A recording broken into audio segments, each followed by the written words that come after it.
Welcome everybody to another edition of W2005 here in TW 2020, and yes, it's finally time for Halloween Havoc 2005 live from a sold-out Key Arena in beautiful Seattle, Washington, as we're ready to roll here. But before we get started, let's just go over the card one last time. So, we've got Palumbo versus Goldberg in the main event for the WCW World Championship. We've got the Hardys defending the tag titles against Ninkyo of Kaz and Yang. We got the Truth defending the US title against Mike Awesome.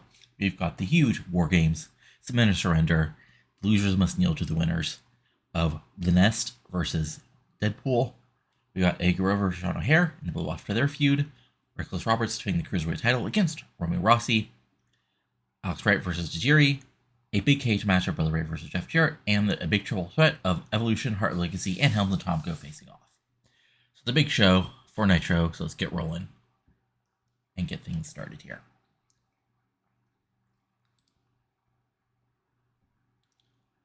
So we start out with our opening video, which, is basically just what I just went over, lots of highlights of, Hardy flying around, the brawling between the Deadpool and the Nest, O'Hare Guerrero feud, and of course, Palumbo being world champion. This gets 75 as we move on to our first match of the night.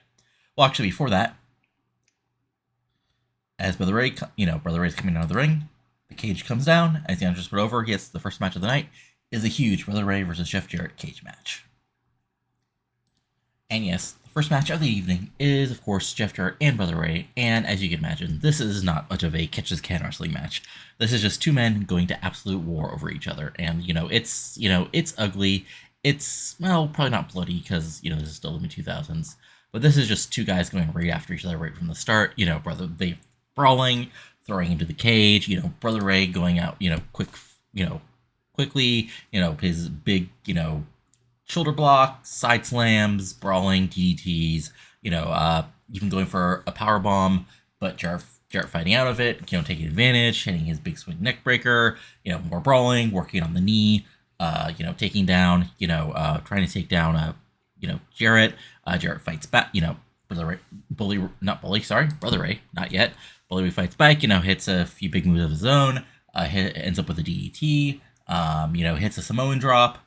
Goes for his version of the Bubba Cutter on his own, but Jarrett goes low, into the cage again, sets him up for the stroke. Brother Ray fights out of it. Brother Ray eventually fights back, throws Jarrett around, maybe a little press slam, but by Jeff Jarrett if he can pull it off, hitting big boot, going for the Brother Ray bomb, but Jarrett going low, hitting the stroke.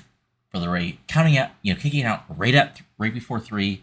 Kind of hulking up, going after Jarrett, throwing him into all the corners, into the change of the cage, and eventually, big lariat, big, sidewalk slam, back body drop. Jarrett's just selling. Jarrett has one last fire, going low, goes for the figure 4 right in the middle of the ring in the cage, but Bubba basically powers him up, fights him off, hits the Bubba bomb, 1, 2, 3, and Brother Ray finally gets the win over Jeff Jarrett here at Halloween Havoc.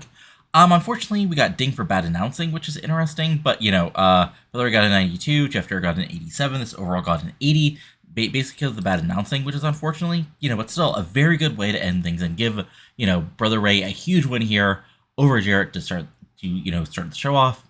And of course, Brother Ray stands tall afterwards to a 73, as the announcers put over, Brother Ray can finally move on bigger, better things, and what will this mean for the chosen few? And next up is a big feud match here. As of course, it finally happened. The little trio of Wright, Chavo, and Tajiri fell apart as Wright turned on Chavo and then, injured him afterwards. And now, it's been a bit of a war here as Wright has proved himself to be, can be the Das Wunderbar, and that, in the long run, he has outpaced Chavo, and that he is going to make a mission, he's going to make a example of Tajiri here, as Chavo is still, out with an injury, and that's sort of the match here. It is a perfectly solid match here, but, the story is basically, Tajiri goes after, Wright, but Wright is ready for, quick takedowns, holds, taking advantage, but Tajiri fights back, he hits the handspring elbow, even locks on the tarantula, but, Wright is always ready with a quick, kick to the knee, a quick, shot to the neck, a low blow, eye poke, and after a couple minutes, Wright actually locks in the STF, but Tajiri gets to the ropes. Wright sets him up for the DDT, but Tajiri, blocks it, hits a Northern Line suplex for a near fall, goes off the ropes, hit a big sort of like, shotgun drop kick, hits a few, punches and kicks, and then ending things with a spinning heel kick. And then he, goes, then he puts a Wright in the Tree of Woe, and then, hits a quick baseball slide to knock Wright down. He then, gets ready and goes for the buzzsaw kick, but Wright is ready for it and actually turns it into a knee hold. Tajiri gets to the ropes, but, and then he goes for the mist, but Wright ducks under, hits a low blow, kick, wham, double arm DDT, 1, 2, 3, and Alex Wright picks up the victory here at Halloween Havoc. And yeah, in a little under 10 minutes, this gets a 71. Unfortunately, Tajiri hurt his cheekbone at a house show, but he was still fine to work. Wright gets a 77, Tajiri gets a 51. Wright's the one getting pushed here. Perfectly solid match, but as Tajiri is, recovering in the ring, Wright pushes the referee away. He has a chair set up. He's done that while the camera's been focused on Tajiri. He, kicks Tajiri a few more times, and he picks up Tajiri, and boom, double arm DDT right on the chair. Tajiri's out, and Wright gets even more boos as he walks away, making his statement that he is Zach Wonderbar, and he is rising to the top here on Nitro at Halloween Havoc.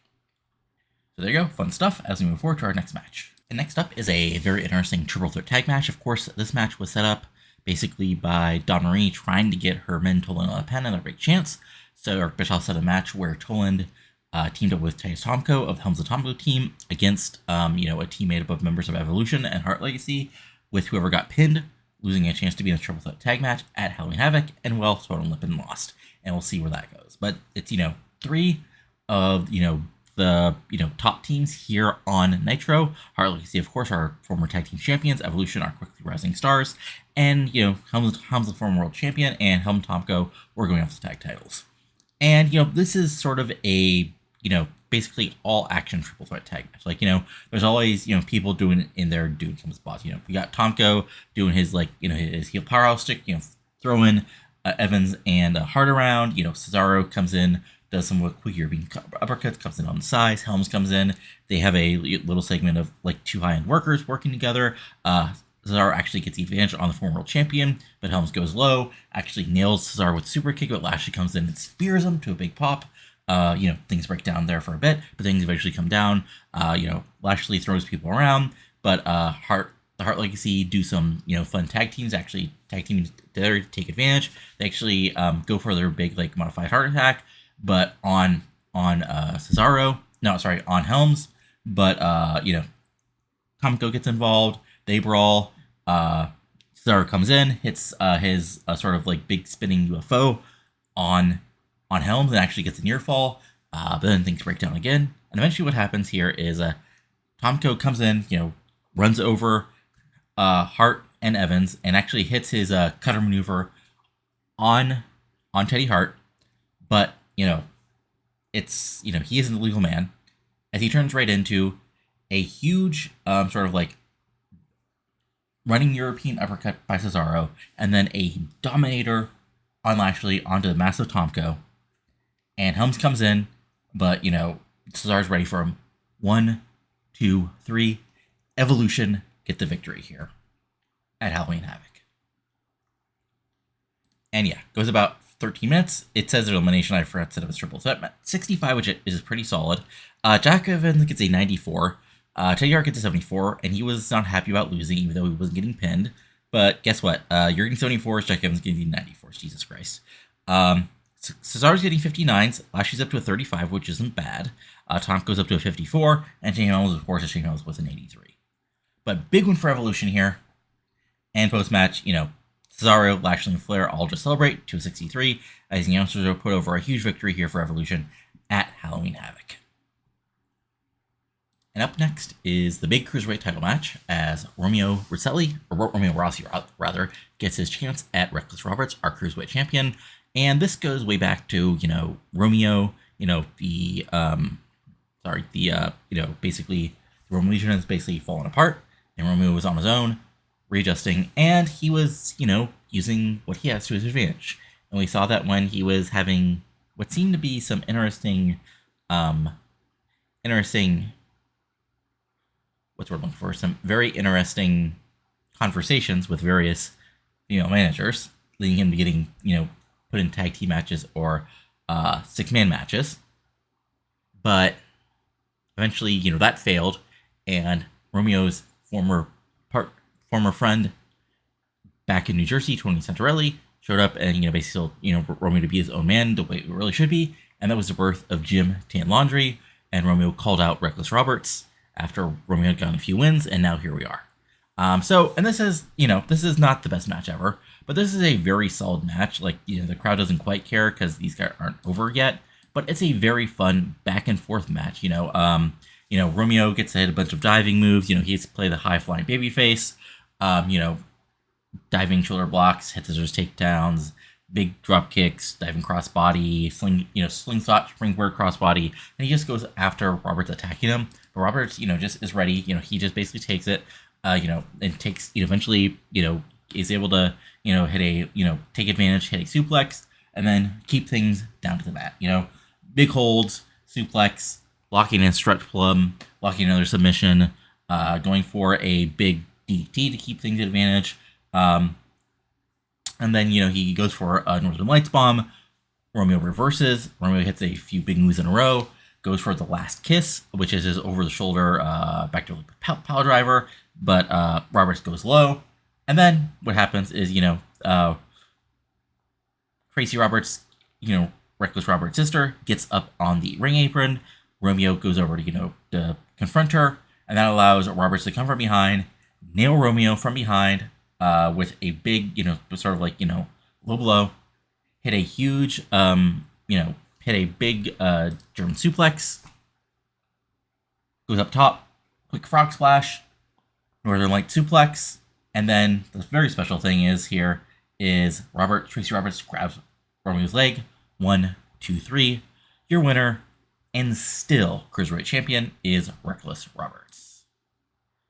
So yeah, this only gets a 53, but, Romeo gets a 59, Roberts gets a 64.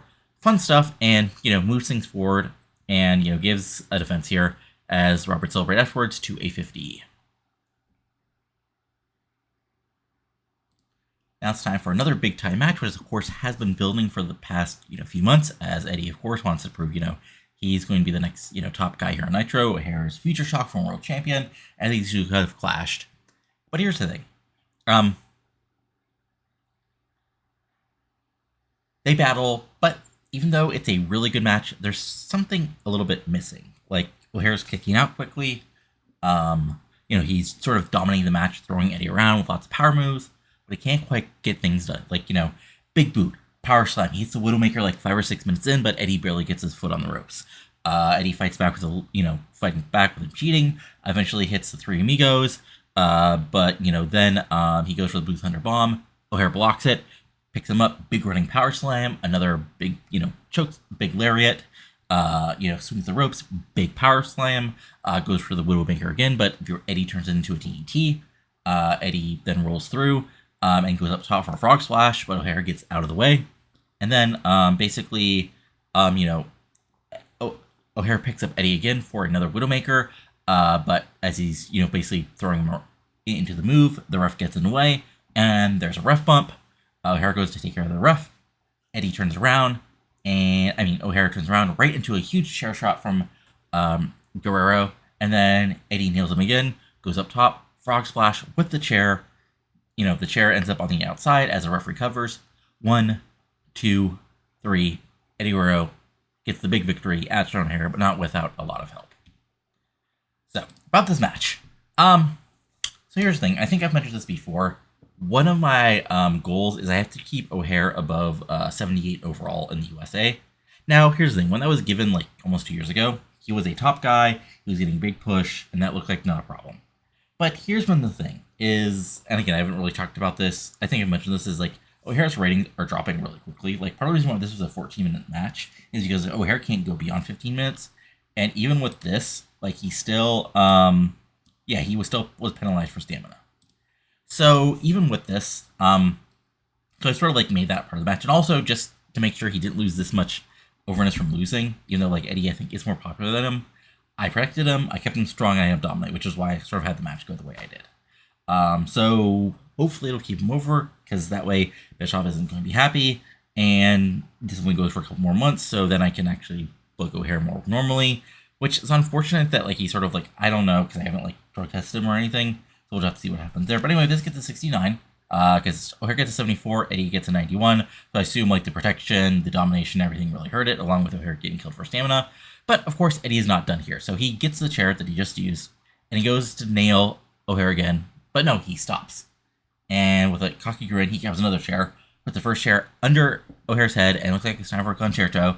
When the Hart Legacy come in, and they run in, they dive in, of course, because, like, you know, along with just being good baby faces, Hart Legacy and, you know, O'Hare have teamed up regularly against Eddy the last couple months, and they make the big save, like, you know, they come from behind, they knock Eddy down, they pick him up, and it's a big modified heart attack, and take Eddy out to a big pop, and then help O'Hare up. Everybody, you know, celebrates us outside of Eddy, and this gets to 75. And perhaps something new is on the horizon. But again, fun stuff, and sort of like moves Eddy onto something new, probably, and lets Sean O'Hare do what it's going to do. Now it's time for a big match that honestly probably won't get that much of a great rating, but is a good sort of end to a long story. And of course, it's been a long, long story. I mean, you could say this is back, like way back when they were all one happy stable, or you could point this to when, you know, Morningstar and Mesias turned on Vampiro, sending him out of the promotion. Or you could even say, you know, it started when Raven appeared and started, like, you know, bringing Mesias to his side. Regardless, it all ends here finally, and now with Sting as a special enforcer inside the WARGAMES. But first, we need to see who are going to be the people in the WARGAMES. Of course, because I'm a good booker, the heels gain the advantage in the WARGAMES. So Morningstar comes out first, and then out comes Raven, and Morningstar is basically, you know, say he's ready to take down Raven even and make him admit to the message even before someone else gets in the ring. But he says, no, I'm not here to be the first man. I'm out here to reveal the first man.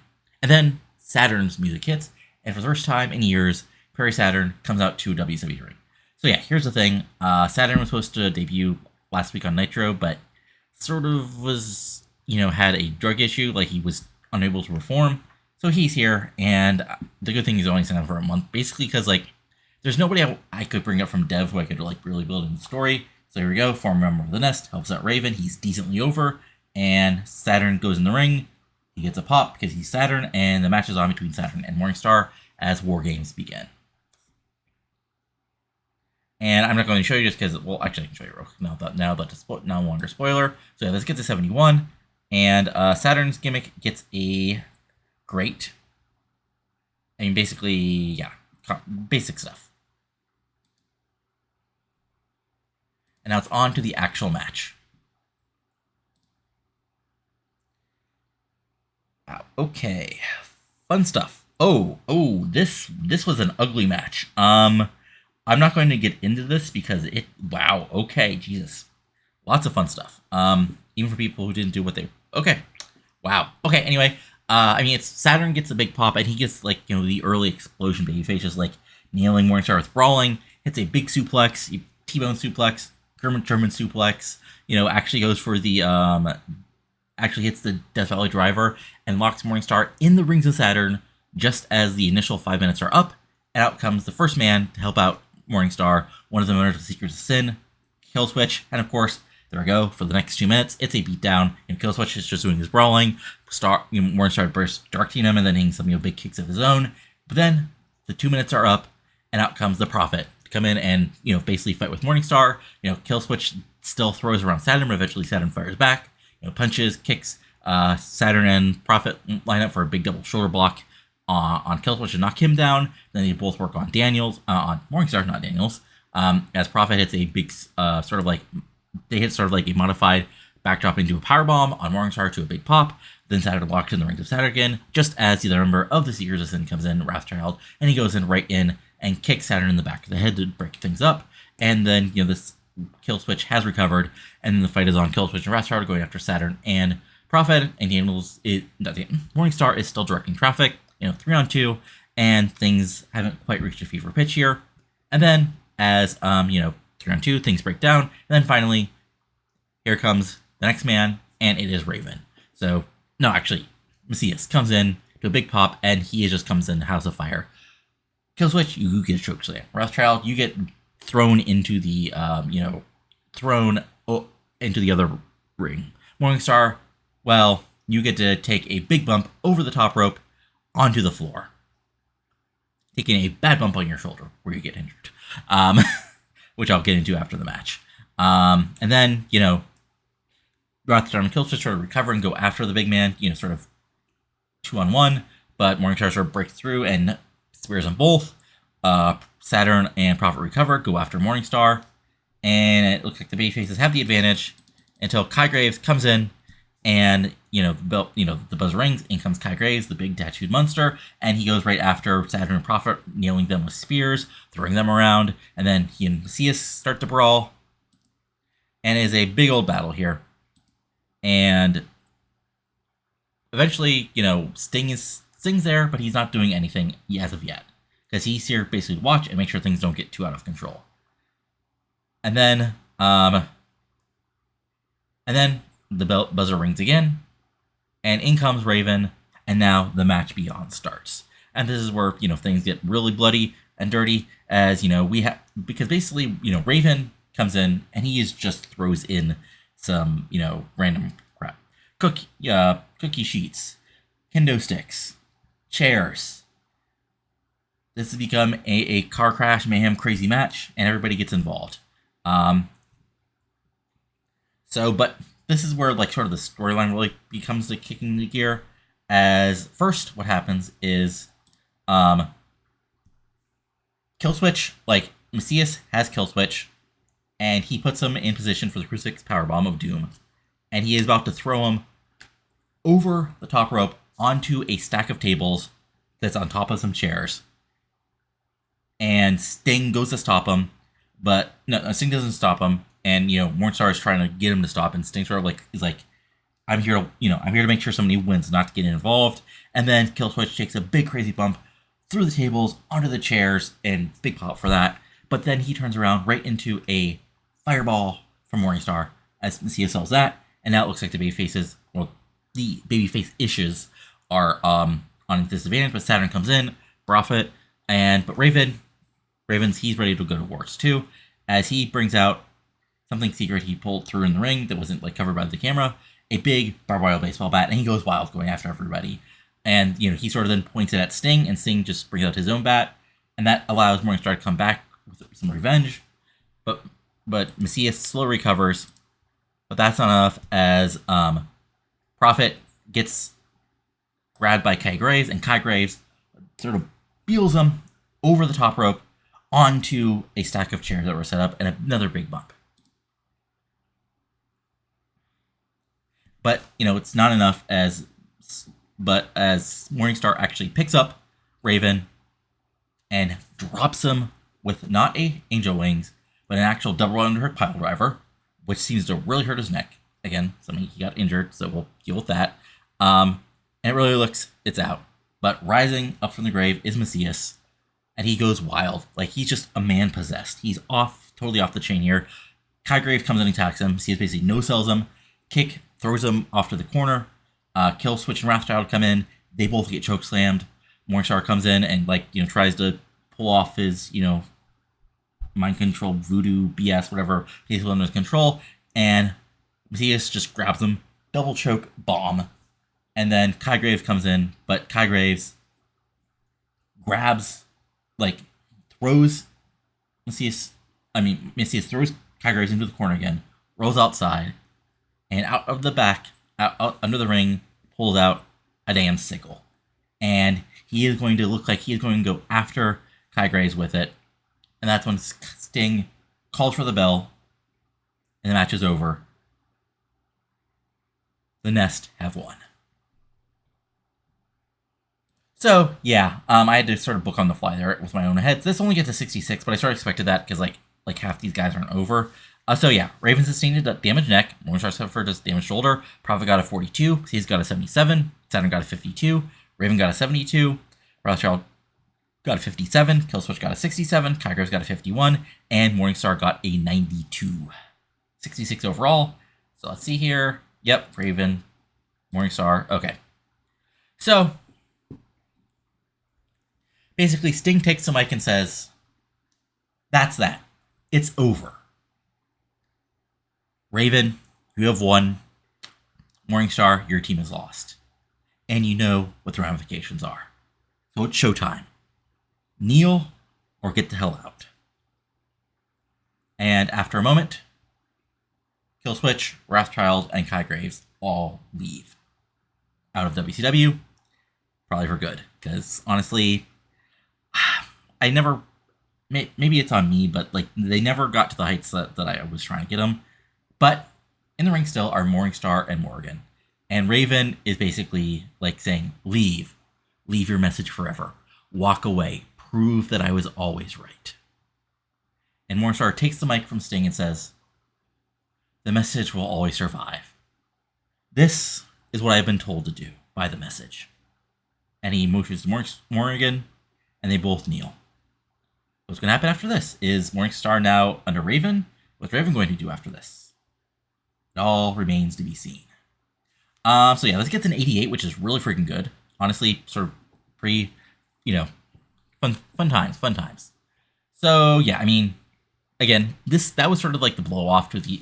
Okay, spoiler: all these guys are still here, so it's not the total blow off to the whole storyline, but it's the end to sort of like the Stable Wars. Basically, this means these guys are going to be wrestling not each other for the next 6 months again. But as we move forward,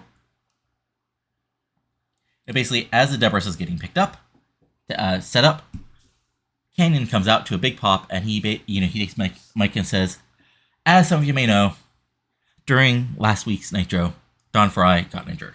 Probably mixed pop for that because he's a heel. And Kanyon's like, look, I'm not going to, call crap on him. It's a serious injury. He's going to be out for a while. So, I may not like the jerk, but, not going to, kick a man while he's down.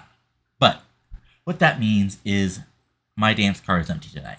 So what I'm going to say is anybody in the back wants to prove that they're better than Kanyon, come out here and face me like a man. And after a moment, some music that hasn't been heard in a while comes up, and out comes Jonathan Toro. Toro's not been basically seen since the Man Tournament when he lost, and, been sort of like out of sorts for the past few months, and now he's here, and looks like he wants to face Kanyon in the ring tonight. So let's get to 79, and then we have the actual match, which gets us an 8. Wow, okay. Oh, right, I keep on forgetting, Kanyon is friggin' God. Like, Kanyon is God in the save. Like, he's basically, like, my top guy. So, and, I mean, honestly, this is, I don't want to say a squash match, because Toro gets to get his spots in. He gets to get his Roaring Arrow for near fall. But basically, like, Toro gets to put his spots in, but this is all basically a way to put Kanyon over, since he lost his chance at his big match of the show since Fry got injured. But boom, kick, wham, Kanyon cutter, and there you go, after about 10 minutes. 80, Kanyon gets a 96, because he's damn good, and Toro gets a 70, and that's basically the match. Like, and then afterwards, Toro rolls out of the ring, and he just looks dejected as he's heading back as Kanyon celebrates, which gets us a 67, because it's a quick 2-minute segment. So there you go. Fun times.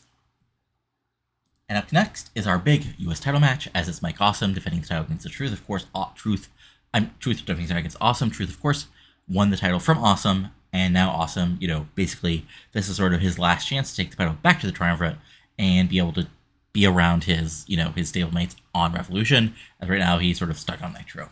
But Truth comes out first and does a little rap, again, not going to do the rap because that's not my thing to do, but it gets to 73, and then we're on to the actual match. And here's the thing. These guys don't click, but they're still really damn good, so it doesn't really matter. Like, and I actually forgot that they don't click, but hey, fun times. Because, like, basically what happens is, the Truth is doing his rapping, and Awesome just, like, hits his big dive on the outside on Truth, and the match is on, which is a bit of a face thing, but, he's sort of on his own, and we can do a little bit of gray area, but Awesome just then throws around Truth, like, around the ringside area, over the announce table, against the ring apron, and eventually, like, he throws him into the ring, and immediately goes for the Awesome Bomb. But Truth is ready for it and actually like turns it into a sunset flip for a near fall, and then Truth is on offense, hitting his spinning heel kicks, his jumping kicks, his big moves, big brawling, bit of a just straight out two guys hitting the crap out of each other a few minutes. The Truth eventually takes advantage, hits a big sort of side suplex, hits the STO for a near fall.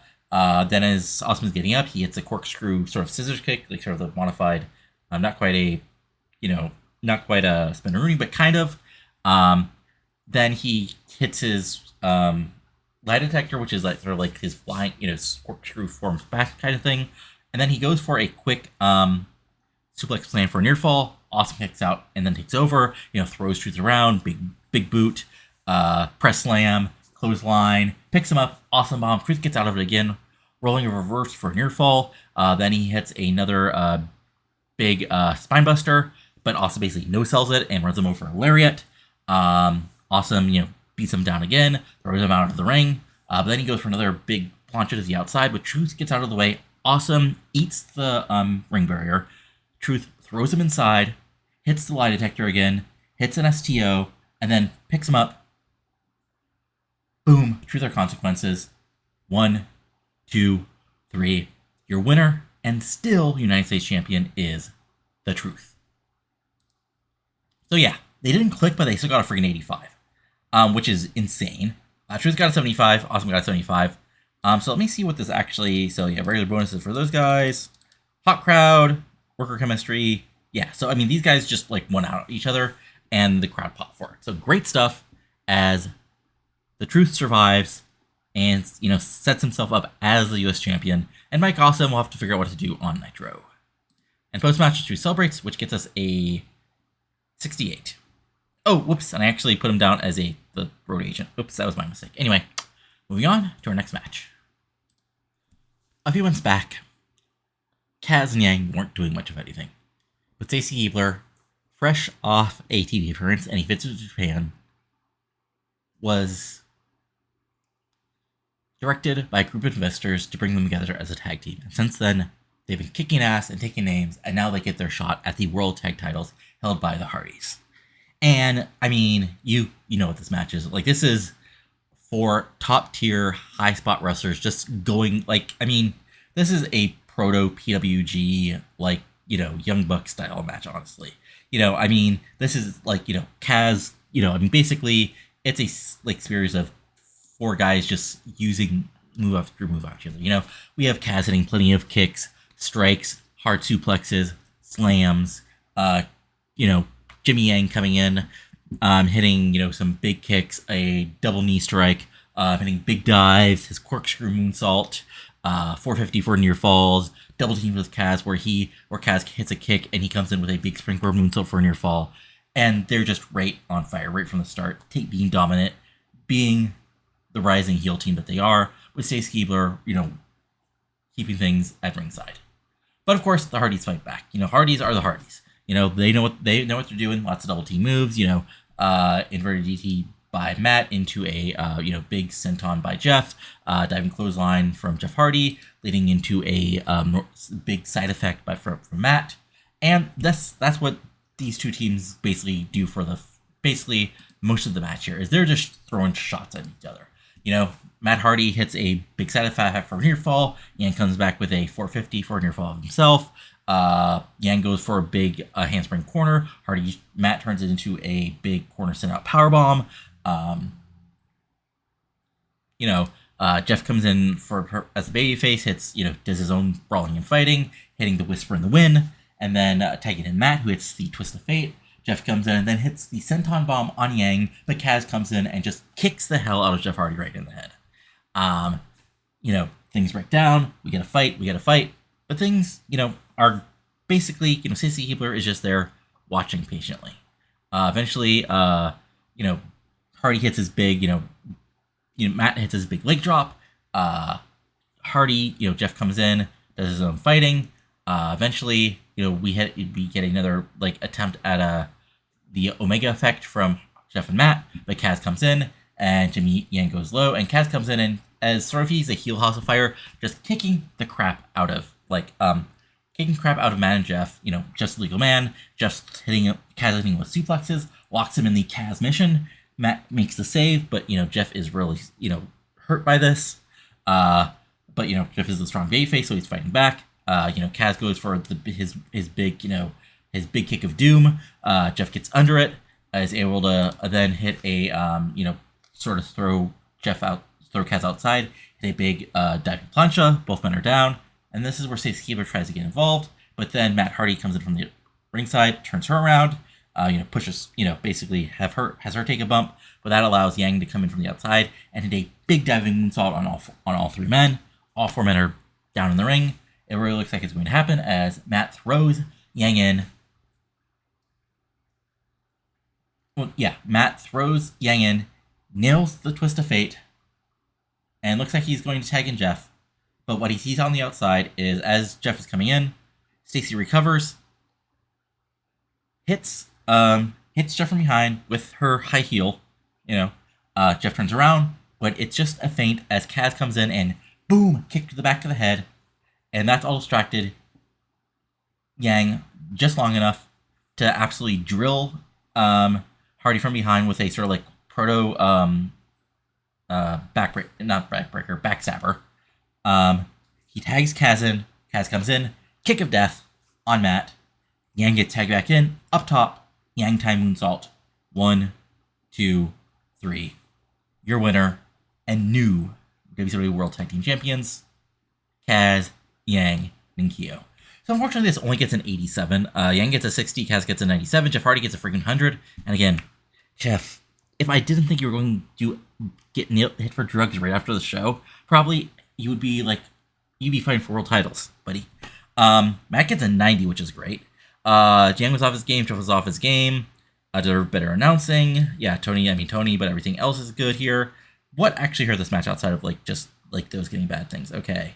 Just poor announcing, role, and some inconsistency, but really great match as Yang and Kaz are your world tag team champions, which I celebrate with Stacy. This gets a 72. And just a big moment here as Kaz and Yang have taken the Hardys, the titles from the Hardys. Huge stuff. And before the main event, we get our Bound for Glory commercial, basically putting over, it's the next, big pay-per-view. It's a co-branded show as we get, Ken Anderson talking about, he's an asshole, but he's going for glory. RVD saying, he's already had glory, but he's going to have it again. AJ Styles showing off his called shot. Trisha Sky, looking like Trisha Sky. Goldberg talking about being the man. Jeff Jarrett, says Slapnuts, he's going to take the glory. And, Canyon, nobody than Canyon, he's doing glory, etc. Stacy looking like Stacy, saying she's going to bring glory for Ninkyo. Gets an 86 as basically just a quick little, commercial for the pay-per-view. And then move on to the next bit of the show, which is, of course, Goldberg. That whole thing as he comes out, gets a 70, has 3 minutes, just going off his star quality. And then out comes Chuck Palumbo on his bike with Raine. It gets a 67. And he gets in the ring, and these two face off as they're announced. It's time for our main event. As you'd expect, this was not a 5-star classic, but this was two men just beating the crap out of each other right from the start. As they face off, the bell rings, and they just start fighting. Punches flying, everything flying, and Goldberg gets the advantage right at the beginning, and locks in Palumbo, and just hits this quick sort of gut-wrench suplex, and actually tries to lock in one of the MMA submission holds he probably hasn't used since 98. Palumbo actually powers out. Hits a headbutt, hits a big knee strike, takes Goldberg down with a sort of quick suplex of his own. They start brawling again. Goldberg takes advantage, sends Palumbo to the outside, comes after him, actually goes for a spear onto the ring barrier, but Palumbo gets out of the way at the last second. Palumbo takes advantage, beating down on Goldberg, playing to the crowd. They don't like it. Goldberg gets up slowly in the ring. Palumbo nails him with a diving shoulder block. He drops him with a big boot. Then locks in a Boston Crab to really, as the announcer's putting over, he's wearing down Goldberg. But Goldberg, powers out, sends Palumbo into the ring apron. Goldberg then hits a big clothesline. Picks him up, big slam, sets him up to the ropes. Spare! He picks him up, jackhammer. No, Palumbo is dead weight. And then Palumbo goes low, takes advantage with a mule kick, takes back advantage, hits a big suplex. Raine gets involved on the outside, holding up Goldberg's foot as he's getting up. Goldberg turns around, Palumbo comes from behind, big elbow, picks him up, belly-to-belly suplex, hits him into a quick, slam into a Samoan drop for a near fall. And then, it's just, big beating down Goldberg, beating down Palumbo, Palumbo beating down Goldberg. He goes for the full throttle, but Goldberg actually, blocks it, throws Goldberg to the outside, throws Palumbo to the outside. They brawl on the outside again. Through Palumbo gets sent over the table. He goes back in the ring. Palumbo, Goldberg sends Palumbo back in the ring. But as Palumbo's getting up, he's sort of messes with the ref. Keeps the ref distracted. Raine gets up, unties one of the turnbuckles. Goldberg comes in. Big spear, nails it again, goes for the jackhammer, but Palumbo blocks it. Goldberg gets him up for the jackhammer part. Palumbo slides, and Palumbo is able to slide down, hit a big, actually slow down, hit a quick elbow strike, pick him up, full throttle, near fall. 1-2 kick out. Goldberg basically no sells, and then, Palumbo's in the corner. Goldberg rushes him, Palumbo gets out of the way, and that's where the lack of turnbuckle is. Goldberg eats the steel turnbuckle, Palumbo picks him up, full throttle, 1, 2, 3, kick out of 3.2. And your winner, and still WCW World Champion, is Chuck Palumbo. So unfortunately we got dinged for a lack of selling, but still got an 80. Goldberg gets a 92.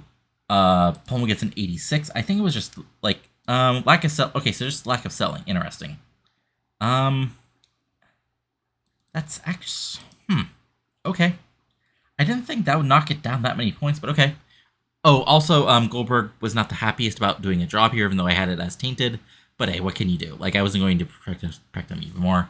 So Goldberg, rolls out, pissed, lost, but he heads to the back. And as Palumbo is celebrating.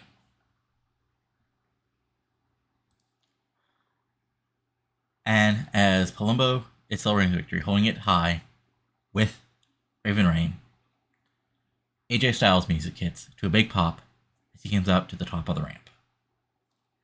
And he has the mic and he says, "Yep, Chuck, here I am. And I got this call shot." Crowd pops because they're thinking they're getting basically a shot being called tonight. And then AJ says, "You're right. I could call my shot right now after you just been in a big match with Goldberg, beat you, and become the WCW World Champion right here tonight at Halloween Havoc. But, and I'm sorry to everybody here who'd like to see that, that's not happening tonight. Makes part of that. Because here's the thing. If I want to truly be the face that runs this place, to be the top guy in WCW, to be the leader of the revolution, I have to do it one-on-one, standing right across from you, and beat you 1, 2, 3, so you can't deny what happened, Palumbo. That's why I am calling my shot, but not for tonight. Because where's a better place to call my shot but the granddaddy of them all? Palumbo, you and me working up at Starrcade. So there you go. Match is made for Starrcade. AJ Styles versus Chuck Palumbo. And that's our show, which gets us an 82. Okay. Yeah, that main event kind of killed us. And honestly, we didn't have any we had 3 very good matches. We had we didn't really ever have anything stupidly good. Honestly, this was not our best show. We didn't have anything that really stood out. These 2 matches were really good, but the main event really, I don't say screw us over, but kind of hurt things. But yeah, let's make some speeches. Matt, here's a good example for doing the job for Yang, who has not enough overness. Canyon, You did great stepping in with Fryout.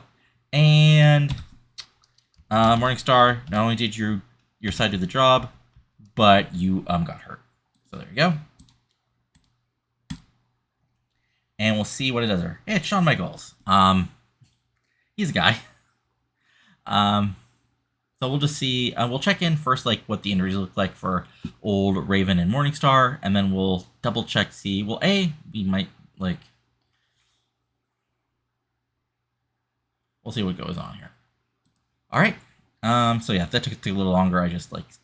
So okay. Lex Luger is your WC World Heavyweight Champion. Okay. Ooh. Nick Mitchell, Daniel Rodimer. We could steal them, but I don't care. Okay, we finished second. That's. Here's a little secret, Time War. We could just go on the network, so I don't care that much. Time to heal. Yeah, okay. Raven's injured. Morningstar is injured. Let's see how badly they're injured. Medical. Okay, so Raven is okay. I mean, yeah, basically he just got a stinger on his necks. But that actually works out because we're only doing angles with Morningstar for the moment. You know, I mean, not the end of the day. Could be a lot worse. But yeah, fun stuff. So yeah. So again, to remind everybody, still your world champion, Chuck Palumbo. Your world tag team champion are Yang and Kaz, which I just want to double check. So I'll go to that in a minute here. Still your U.S. champion is The Truth, and still your Cruiserweight champion is Reckless Roberts, who's had actually a shockingly long run. Like, he's held the title since June. That's kind of wacky. Yeah, I just want to double check. Like, what did we do last? Okay, Fall Brawl got an 87, mainly because the main event was okay. I mean, we had three. Yeah. We had two great matches there. Mayhem got a 93, mainly because again the main. I mean, look, there's a difference when Rey Mysterio Jr. or Billy Kidman is your world champion, when Chuck Palumbo is your world champion, unfortunately. Also, they just had a bad roll, I think. Yeah, I mean, it's not the end of the world. Like, it's fine. I mean, I'm fine. Seriously. Anyway, let's look over a couple people. First, let's check in on. Let's just limit this. Well, first, no brand. So, Chuck Palumbo, popularity-wise. Okay, 91 might be his cap. We'll see if he beats anybody else who's more over, but we'll see. Jeff Hardy. Ooh, Jeff. Okay, Jeff did okay. Doing that job actually hurt. I mean, that makes sense. Same thing for Matt. Let's see here. Matt, I mean, he actually gained a couple points from, yeah, I mean, he lost a couple points there, so this is what I managed. The Truth, let's see here. Truth, okay, yeah, I mean, Truth is super over, like, honestly. Sting. Did the last couple of weeks of being on TV help him out? A little bit, got him up being Sting. So if we go back to the actual people on Nitro. So let's just search for some folks. Okay, so Alex Wright. I mean, Wright's getting over, but, like, you know, he's basically where he's been the past couple of weeks. So, like, not the end of the world, but doing pretty good. How much did that last? Okay, here's the thing. Goldberg did a job, and it dropped him 2 points total. Like, he's still hugely over. Blaster Lashley, how did that help you out? Let's see here. Lashley, I mean, Lashley's getting there. Like, he still has a way to go, and he's not like a main event pitcher, so that makes sense. Brother Ray, how did beating Jeff Jarrett help you out? Okay, I mean, 81 might be his cap, unfortunately. Let's see here. Eddy.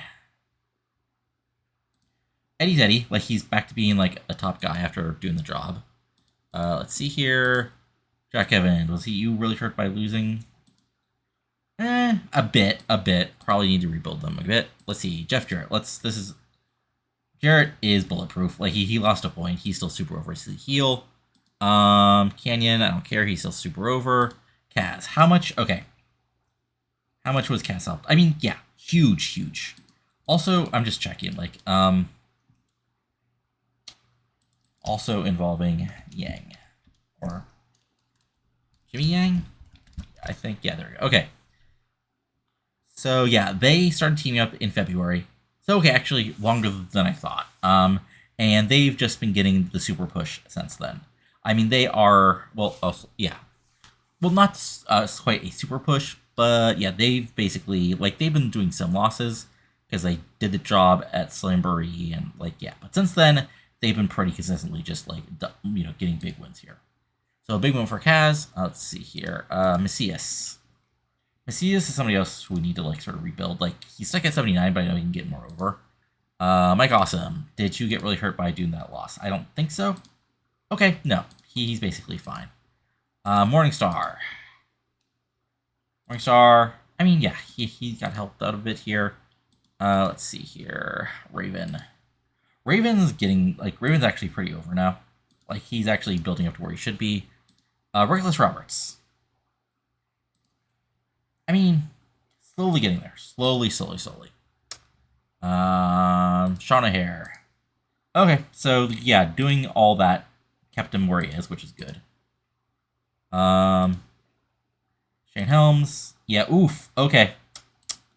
Okay, we need to do a little bit of rebuilding of Shane Helms. Like, he is actually, like, since being, like, basically a main event guy, he is, like, yeah, not the best past couple months for him. Let's see here. Anything else of note? I feel like I'm forgetting somebody obvious to check here, but I don't think so. Yeah, that's basically it, all the big people. So yeah, if we look at our creative, Goldberg, Van Dam, Ray Jr., Eddy Truth, probably not great. Our world champion isn't there, but hey, it is what it is. Hot prospects, who's hot, you know. But yeah, I mean, again, that main event is a bit of a disappointment, but it is what it is. Like, I looked into my events and TVs, like, Havoc last year got an, okay, so Havoc last year also got a 84, and then, no, 04 was a 92, 2003 was an 84, yeah. Actually, yeah, that was probably, I mean, I think the problem was I didn't have, like, that one other big main event, like, the main event kind of screwed me over. But yeah, that's it for now. If you enjoyed this, go ahead and give it a like. Comment below what you're liking and not liking. And of course, our channel for plenty of TEW 2020 content here. As it's getting a little chillier, might actually do a little more like stuff with TEW now, you know, or some during wrestling. Maybe some basketball GM might return. Who knows what might come up. But yeah, that's up for now. Talk to you later, and adios. Have a good one.